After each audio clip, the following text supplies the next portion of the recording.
Hello everybody, Swatika Shekhar here from Shiksha by Swatika and IAS Academy.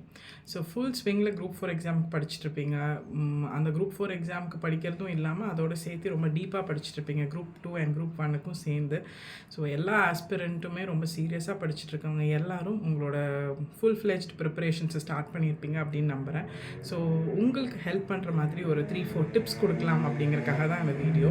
So ஒரு ஆஸ்பிரண்ட்டாக நமக்கு வந்து படிக்கணும், இன்றைக்கி இவ்வளோ கவர் பண்ணணும், இவ்வளோ படித்து முடிச்சிடணும் இன்றைக்கி அப்படின்னு நம்ம பிளான் பண்ணுற அதே டைம் ஈக்குவல் அமௌண்ட் ஆஃப் ப்ரெஷருமே நம்ம கூட சேர்ந்தே இருக்கும்.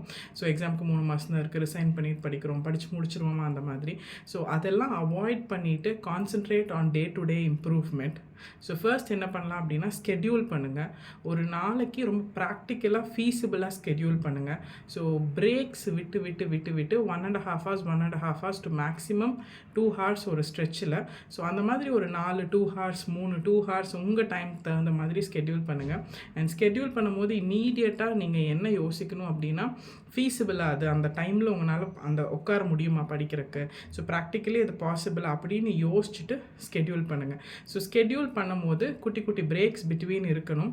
அண்ட் அந்த 2 hours அப்படிங்கிறது avoid any distraction. 1.5 hours 2 hours நீங்கள் ஸ்லாட் போடுறீங்க இல்லையா, அது நீங்கள் எந்த டிஸ்ட்ராக்ஷனும் இல்லாமல் கொண்டு போகணும். அதுதான் அந்த ஸ்கெட்யூலோட சக்ஸஸ்.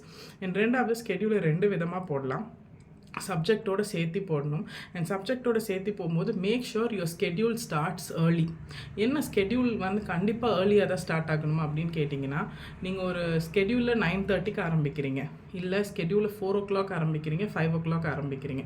ஸோ 4 o'clock 5 o'clock நீங்கள் ஸ்கெட்யூல் போட்டு ஏர்லி மார்னிங் ஒரு ஸ்லாட் போட்டு படிச்சிங்க அப்படின்னா உங்களுக்கு அந்த டே ஸ்டார்ட் பண்ணுறதுக்கு முன்னாடியே நம்ம இவ்வளோ படிச்சிட்டோம் அப்படின்னு ஒரு மோட்டிவேஷனாக இருக்கும்.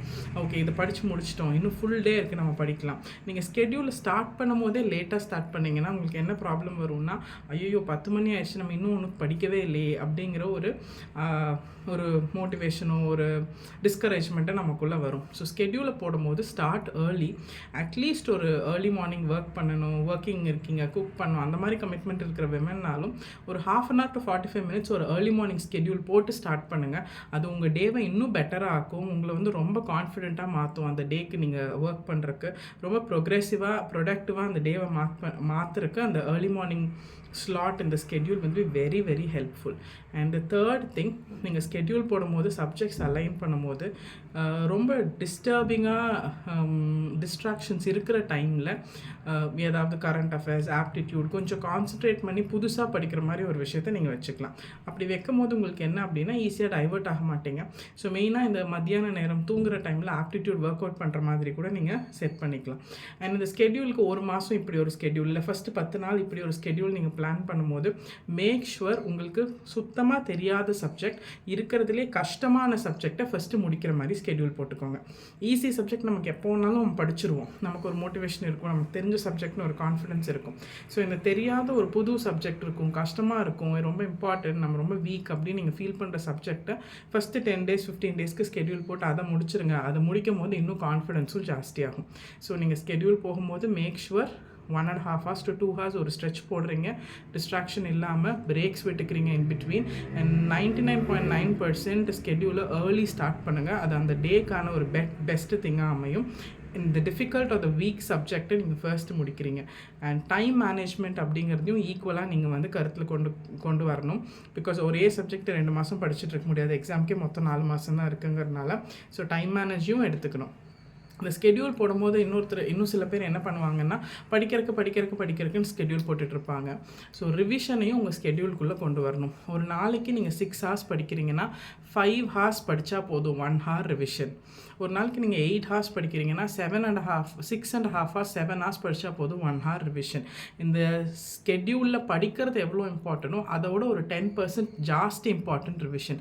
ஸோ நீங்கள் ரிவிஷனை உள்ளே கொண்டு வந்தால் மட்டும்தான் உங்களை நீங்கள் படித்ததையே நீங்கள் திருப்பி ரிவைஸ் பண்ணி ஸ்ட்ராங்காக்க முடியும். நமக்கு தெரியாத சில விஷயங்கள், படிச்சுட்டு போகாத சில விஷயங்கள்லேருந்து கேள்வி வரும்போது நம்ம விட்டுட்டு வர்றது அப்படிங்கிறது ரொம்ப காமனான விஷயம்.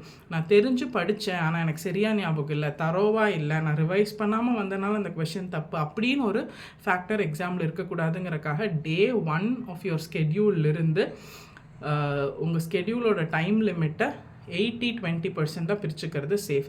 80% லேர்னிங், 20% ரிவிஷன். ஸோ ஒரு நாளைக்கு 10 மணி நேரம் படிக்கிறீங்கன்னா 8 மணி நேரம் படிங்க, 2 மணி நேரம் ரிவைஸ் பண்ணுங்கள். ஸோ வீக்லி ஒன்ஸ் அந்த வாரம் படித்தது ஃபுல்லாக ரிவைஸ் பண்ணுங்கள். ஸோ இன்னொரு இம்பார்ட்டண்டான விஷயம் ப்ராக்டிஸ். ஸோ ப்ராக்டிஸ்க்கு பழைய கொஸ்டின் பேப்பர்ஸ் ட்ரை பண்ணி பார்க்குறது, அது எல்லாமே உங்கள் ரொட்டீனுக்குள்ளே கொண்டு வந்துக்கோங்க. அண்ட் நெக்ஸ்ட் 4 மந்த்ஸ் அப்படிங்கிறதுனால கொஞ்சம் டிஃபிகல்ட்டாக இருந்தாலும் உங்களை புஷ் பண்ணி, ஓகே இந்த ஒரு தடவை தான் நம்ம படிச்சிடலாம் அப்படின்னு நீங்கள் உங்களை மோட்டிவேட் பண்ணி புஷ் பண்ணி இதை ஒர்க் பண்ணுங்கள். So definitely possible.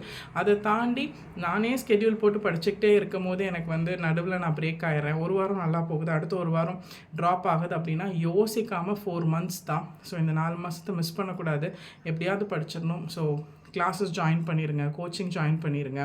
ஸோ அது பண்ணும்போது நீங்கள் ஆல்ரெடி நல்லா படித்தவங்களாகவே இருந்தாலும் இந்த 4 மாதத்தில் ஒரு கோச்சிங்கோடு சேர்ந்து போகும்போது உங்களுக்கு அந்த மோட்டிவேஷனோ புஷ் ஃபேக்டரும் மிஸ் ஆகாமல் 4 மாதம் உங்களை கூட்டிகிட்டு போய் எக்ஸாமில் உட்கார வைக்கிறதுக்கான ஹெல்ப் அந்த கோச்சிங் கொடுக்கும். ஸோ சிக்ஷாலையுமே வந்து we've started new patches. So அந்த பேட்சஸ் வந்து போயிட்டுருக்கு. ஒரே டைமில் 3 சப்ஜெக்ட் கொண்டு போகிறோம், aptitude, history, INM and Tamil. So நம்ம தனியாக உட்காந்து படித்தா 3 சப்ஜெக்ட்டும் ஈக்குவலாக படிப்போமானா படிக்க மாட்டோம். பட் ஒரு கோச்சிங் அப்படிங்கும்போது அந்த கமிட்மெண்ட்டோடு நம்மளை இணைச்சிக்கிட்டு அப்படியே ஓடிடலாம். ஸோ ஏதோ ஒரு வகையில் 4 மந்த்ஸை நம்ம பெட்டராக யூஸ் பண்ணணும். இந்த தடவை எப்படியாவது சர்வீஸ் வாங்கணும். தேங்க்யூ.